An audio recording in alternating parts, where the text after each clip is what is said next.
What if everything we thought we knew about the past was wrong? What if, hidden in plain sight, in dusty archives and forgotten family albums, was evidence of the impossible? Today, we investigate one of the most perplexing photographic mysteries ever uncovered, a 1918 family portrait that challenges our understanding of time itself.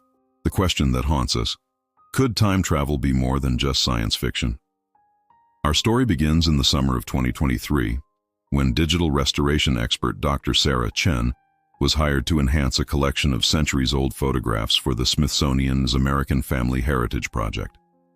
Among hundreds of sepia-toned images, one photograph in particular would make her stop and begin an investigation that would question the very nature of reality. But before continuing, subscribe to the channel and turn on notifications so you don't miss any new videos. Dr. Sarah Chen adjusted her monitor's brightness as she examined the latest batch of photographs from the Morrison family collection. The year was 2023, and her cramped office in the basement of the Smithsonian's National Museum of American History felt more like a digital cave than a workspace. Coffee-stained reference books towered around her desk, while multiple monitors displayed various stages of photographic restoration. "Another family portrait," she murmured, opening the high-resolution scan of a sepia photograph dated June 15, 1918. The image showed a typical American family of the era: a father in a dark suit and bowler hat, a mother in a long white dress, with intricate lace details, and two young children, a boy and a girl, dressed in their Sunday finest.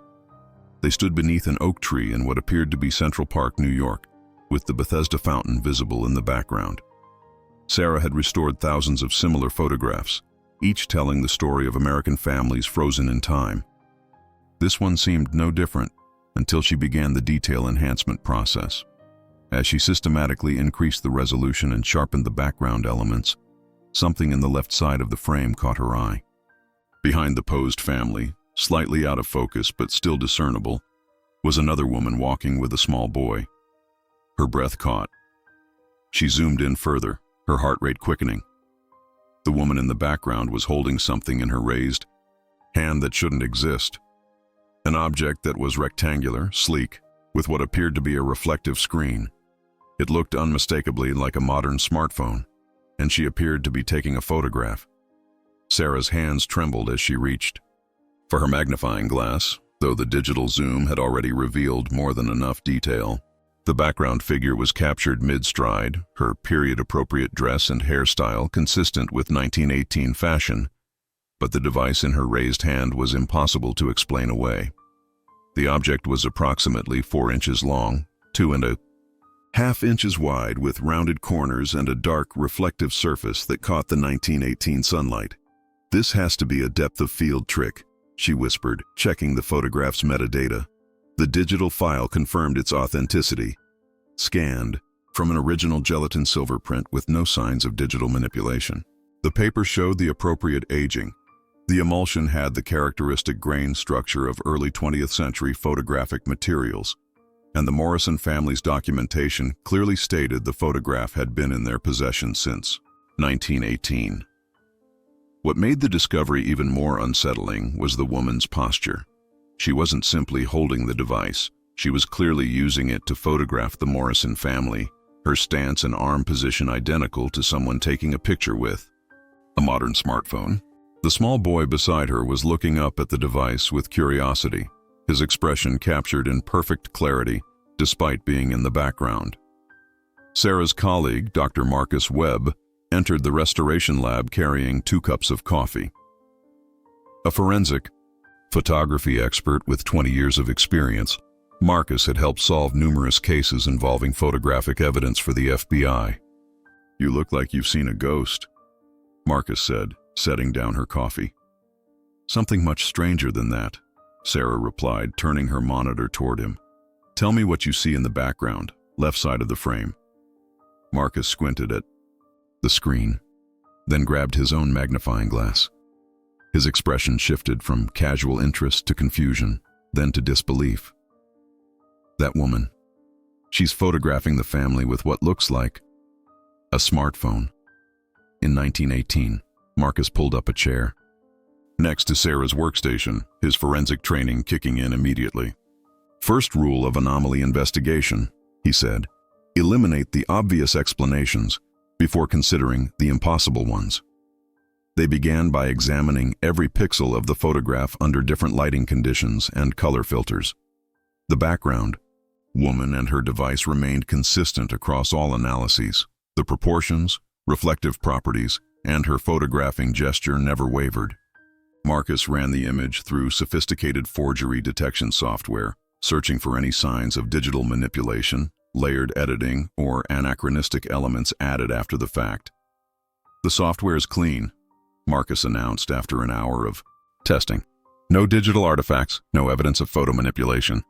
The grain structure is consistent throughout the entire image, including the background figures.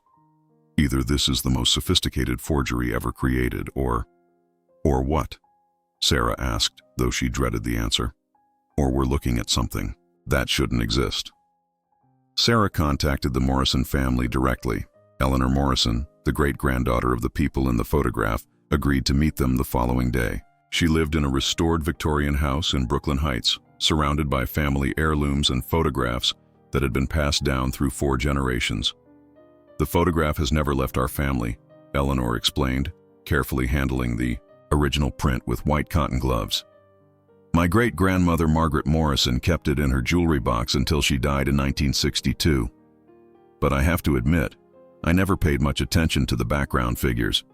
We always focused on our family members." In the center, she examined the background woman through a magnifying glass, her voice barely above a whisper. "My God, she really is taking a photograph. But with what?" Eleanor Morrison led Sarah and Marcus into her family's archive room, where decades of documentation filled filing cabinets and storage boxes. "If you want to understand this photograph," she said, "you need to understand the circumstances surrounding it." According to family records, the Morrison family had visited Central Park on June 15, 1918, specifically to commemorate the end of World War I and the safe return of Eleanor's great-uncle from Europe. The formal portrait was taken by a professional photographer named William Hartford, who specialized in family portraits and maintained detailed business records. Eleanor retrieved Hartford's original invoice and client notes from 1918. The photographer had documented everything meticulously: the weather conditions, partly cloudy, good natural lighting; the time, 3:47 p.m., the camera settings, and even notable observations about the session. One particular note caught their attention: session interrupted briefly by curious onlookers. Woman with child observed the proceedings from nearby. Family found her behavior peculiar, as she appeared to be documenting our session with some sort of device. Assumed it was an amateur photographer with unfamiliar equipment. Marcus studied the handwriting under a forensic microscope. The ink composition is consistent with 1918 fountain pens, and the paper shows appropriate aging. This documentation appears authentic. Sarah discovered something even more intriguing in the family archives: a letter from Margaret Morrison to her sister, dated June 16, 1918, the day after the photograph was taken. The letter mentioned the strange encounter. "The most peculiar thing happened during our portrait session yesterday. A woman and her child watched us from a distance, and she seemed to be photographing us with a device I've never seen before. It was small and flat, like a mirror that captured light. Father thought she might be some sort of inventor testing new photographic equipment. The breakthrough came when Marcus located William Hartford's complete photographic archives at the New York Historical Society. The photographer had been remarkably thorough in documenting his work, maintaining not only client records but also detailed notes about each session, including unexpected events or unusual circumstances. Hartford's diary entry for June 15, 1918, provided crucial information. The Morrison family session proceeded normally until approximately 3:50 p.m., when I noticed a woman and child observing from approximately 30 feet away. The woman held what appeared to be a small rectangular object, which she raised to eye level in a manner suggesting photographic intent. Most peculiar was the device itself. Unlike any camera I have encountered in 20 years of professional photography, it appeared to be made of some sort of polished metal or glass, with no visible lens apparatus or mechanical components typical of photographic equipment. The diary continued. When I inquired about her unusual camera, the woman simply smiled and said she was documenting history for future generations. Her clothing and speech patterns were appropriate for a woman of good breeding, but something about her demeanor seemed anachronistic, as if she were not entirely of our time. Dr. Elena Vasquez, a theoretical physicist from Columbia University, examined Hartford's detailed observations alongside the photograph. Her office, filled with equations covering every available whiteboard, felt like the perfect setting for contemplating the impossible. From a scientific standpoint, Dr. Vasquez explained, what Hartford described sounds remarkably like someone using a modern smartphone or digital camera. The rectangular object, the polished metal or glass construction, the absence of visible mechanical components. These details align perfectly with 21st century mobile technology. She paused, studying the photograph under high magnification. But more importantly, the woman's posture and hand position are unmistakably those of someone familiar with modern photography. The way she holds the device, the angle of her arm, the positioning relative to her subject, this isn't someone experimenting with unfamiliar technology. This is someone who knows exactly how to use a smartphone camera. Armed with Dr. Vasquez's analysis, the team began investigating whether similar photographic anomalies existed in other historical archives. Sarah's systematic search through early 20th century photograph collections revealed a disturbing pattern. In a 1919 photograph from Boston Common, a background figure appeared to be speaking into a small rectangular device held to her ear, a position unmistakably similar to someone using a mobile phone. A 1921 family picnic photograph from Philadelphia showed a woman in period dress consulting what appeared to be a tablet-like device. Most remarkably, a 1923 wedding photograph from Chicago captured a guest in the background who seemed to be recording the ceremony with a device held at eye level in the exact manner of modern smartphone videography. She's not alone, Sarah realized. There are multiple people appearing in photographs from this era with anachronistic technology. Marcus had been researching newspaper archives from the same time period, searching for any mentions of unusual individuals or strange technological sightings. His findings were equally intriguing. Between 1918 and 1925, scattered reports appeared in various newspapers describing encounters with people who possessed mysterious devices or demonstrated impossible knowledge of future events. One particularly detailed account appeared in the Boston Globe on July 3, 1919. Local residents report encountering a well-dressed woman near the Common who claimed to be documenting historical events for educational purposes. Witnesses state, the woman possessed a peculiar device which she claimed could capture moving images and sound simultaneously. When pressed for demonstration, the woman declined and departed hastily. Dr. Vasquez's analysis of these reports revealed geographical and temporal patterns. The sightings occurred in major American cities during significant historical moments: the end of World War I, early civil rights demonstrations, the beginning of women's suffrage celebrations. Each incident involved individuals who appeared to be documenting these events with advanced technology, then disappeared without leaving any trace in local records or genealogical databases. The investigation took an unexpected turn when Eleanor Morrison discovered additional family documents hidden in her great-grandmother's trunk. Among Margaret Morrison's personal effects was a small leather journal containing detailed observations about their encounter with the mysterious woman in Central Park. The woman approached our family after the photographer had finished, Margaret had written. She spoke with an unusual accent, not foreign, but as if English had evolved differently in her time. When I complimented her dress, she mentioned that it was vintage reproduction from the early 21st century. I found this phrase puzzling, as no one speaks of the current century in such terms. The journal entry continued with even more disturbing details. She showed remarkable knowledge of future events, mentioning that the Great War would be followed by an even more devastating conflict within 20 years.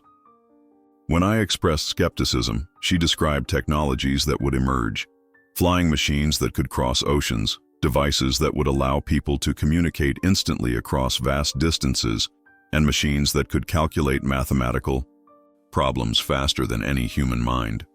Margaret had also noted physical details about the woman that seemed impossible for 1918. Her teeth were unnaturally straight and white, as if crafted by some advanced dentistry technique. Her skin showed no signs of smallpox scarring, which was remarkable for a woman of her apparent age. Most striking were her hands, soft and uncalloused, as if she had never performed manual labor of any kind. Dr. Vasquez examined these observations through the lens of modern medical and technological knowledge. What Margaret describes, perfect dental work, unmarked skin, soft hands, these are characteristics common in people from our era but extremely rare in 1918. Advanced dentistry, vaccines that prevent scarring diseases, and a lifestyle that doesn't require manual labor. Marcus discovered that Margaret Morrison had made inquiries about the mysterious woman in the weeks following their encounter.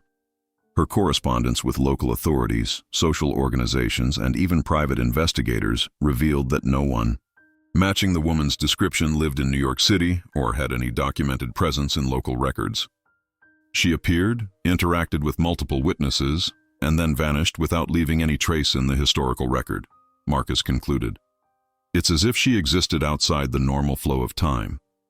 Dr. Vasquez's detailed analysis of the photograph, using advanced digital enhancement techniques, revealed additional impossibilities. The smartphone device in the background woman's hand showed internal light patterns consistent with an active LCD or OLED display, technologies that wouldn't be invented for decades. I can actually see pixel patterns in the reflected light from her device, Dr. Vasquez explained, pointing to microscopic details visible only under extreme magnification. The light has the characteristic blue-white spectrum of modern LED backlighting, which is completely anachronistic for 1918. More significantly, spectral analysis of the photograph revealed that the woman and child in the background emitted slightly different light wavelengths than the rest of the image, a phenomenon that Dr. Vasquez described as temporal displacement signatures. When objects exist outside their normal time frame, they carry quantum signatures from their original temporal location, she explained. It's theoretical physics, but the mathematical model suggests that time travelers would emit these distinctive wavelength patterns. The team commissioned additional scientific tests, including carbon dating of the photograph's paper, chemical analysis of the emulsion, and even X-ray examination to detect any hidden layers or manipulations. Every test confirmed the photograph's authenticity and 1918 origin. Meanwhile, Sarah had been collaborating with facial recognition experts to analyze the background woman's features. Using AI-enhanced imaging, they created a detailed facial reconstruction that could be compared against modern databases. The results were shocking. The facial recognition software identified a 73% probability match with Dr. Jennifer Walsh, a quantum physicist who had disappeared mysteriously in 2019 while working on temporal mechanics research at CERN. Dr. Walsh had been investigating theoretical frameworks for time travel when she vanished from her laboratory without explanation. The facial bone structure, eye spacing, and overall proportions are remarkably consistent, explained Dr. Robert Kim, the facial recognition specialist. Either this is an extraordinary coincidence, or we're looking at the same person separated by more than a century. The connection to Dr. Jennifer Walsh opened an entirely new dimension to the investigation. Marcus contacted CERN's security department and learned that Dr. Walsh's disappearance remained an open case. She had been working on highly classified temporal displacement research when she vanished from a secure laboratory, leaving behind only cryptic notes about temporal observation protocols and historical documentation missions. Dr. Walsh's research partner, Dr. Michael Torres, agreed to speak with the team via encrypted video conference. Jennifer was brilliant, but she became obsessed with the idea that time travel was not only possible but had already been achieved, he explained. She believed that certain individuals throughout history were actually time travelers documenting significant events. Dr. Torres shared some of Jennifer's theoretical work, including her temporal documentation hypothesis, the idea that advanced civilizations would send observers to record crucial historical moments. Jennifer theorized that these observers would use advanced technology to document events, appearing as anachronistic elements in historical records. Most remarkably, Dr. Torres revealed that Jennifer had been specifically researching early 20th century American photographs, searching for exactly the kind of anomalies that Sarah had discovered. She had a collection of over 200 historical photographs that contained unexplainable technological elements. The Morrison family portrait was actually one of her primary research subjects. The team realized they were investigating not just a single mysterious photograph, but potentially evidence of a systematic time travel documentation project. Jennifer Walsh might have discovered something so significant that she decided to become part of the historical record herself. Eleanor Morrison made a startling discovery in her family archives. A letter addressed to future researchers of the Morrison photograph, dated 2019, and signed by Dr. Jennifer Walsh. The letter had been delivered to Eleanor's mother just weeks before her death, with instructions to open it only if someone began investigating the 1918 photograph. The letter read, "If you are reading this, then you have discovered the temporal anomaly in your family photograph. I am Dr. Jennifer Walsh, and I am writing this in 2019, shortly before I begin my journey to document historical events firsthand. The woman in your photograph is me, and I am writing to confirm that time travel is real, controlled, and being used to preserve accurate records of human history for future generations." Dr. Walsh's letter contained detailed scientific explanations for her temporal displacement method, along with coordinates and dates for additional time travel events. Most importantly, it included instructions for creating a temporal communication window that would allow the team to verify her claims. Following Jennifer's precise calculations, the team gathered at the exact location in Central Park where the original photograph had been taken. Using equipment specified in her letter, a combination of quantum field detectors and harmonic frequency generators, they attempted to establish contact across time. On December 21, 2023, at precisely 3:47 p.m., exactly 105 years after the original photograph, the impossible happened. A shimmering distortion appeared in the air, and through it, they could see Central Park as it existed in 1918. More remarkably, they could see Jennifer Walsh and the small boy, now clearly visible as she photographed the Morrison family. Through the temporal window, Jennifer turned toward the modern team and held up her smartphone, displaying a photograph she had just taken in 1918. The image showed the Morrison family in perfect clarity, but in the background, barely visible, were Sarah, Marcus, and Dr. Vasquez conducting their 2023 investigation. The temporal loop was complete. Jennifer had not only documented history, she had created a closed causal loop where the investigation of her time travel led to the very evidence that made the investigation possible. As the window closed, Jennifer's voice reached them across 105 years. History is not a fixed record of the past. It is a living document that includes observers from multiple timelines. We document not just what happened, but how the future understands what happened. Eleanor Morrison, now the keeper of impossible knowledge, made the decision to donate all materials to the Smithsonian with full disclosure of their temporal origins. The world needs to know that our understanding of time, history, and reality itself requires fundamental revision. The Morrison family photograph now anchors a new exhibit at the Smithsonian titled Temporal Observers: Evidence of Historical Documentation Across Time. The display includes Dr. Walsh's original research, the scientific analysis proving the photograph's impossible elements, and documentation of the temporal communication achieved in 2023. Dr. Jennifer Walsh was officially listed as temporally displaced rather than missing, the first such classification in human history. Her research continues through the Temporal Studies Institute, established to investigate similar historical anomalies and develop protocols for communicating with time travelers. Sarah Chen discovered that her own family photographs contained similar anachronisms, evidence that temporal documentation of human history spans multiple generations and cultures. The revelation suggests that our understanding of historical events may be fundamentally incomplete without acknowledging the presence of future observers. Most intriguingly, additional temporal windows have been detected at significant historical sites worldwide. The assassination of Archduke Franz Ferdinand, the signing of the Declaration of Independence, and the moon landing all show evidence of anachronistic documentation, suggesting that key moments in human history have been systematically recorded. By time travelers. Jennifer Walsh's final transmission, received through quantum resonance equipment in 2024, contained a simple message: every generation faces challenges that will determine humanity's future.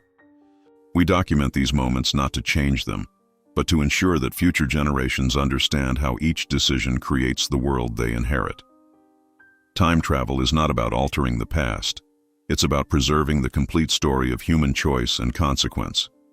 The photograph that started as a simple family portrait has become proof that history itself is more complex, more observed, and more interconnected across time than we ever imagined. So we ask you, do you believe in time travel? When you look at old photographs, do you search the backgrounds for figures who seem somehow out of place?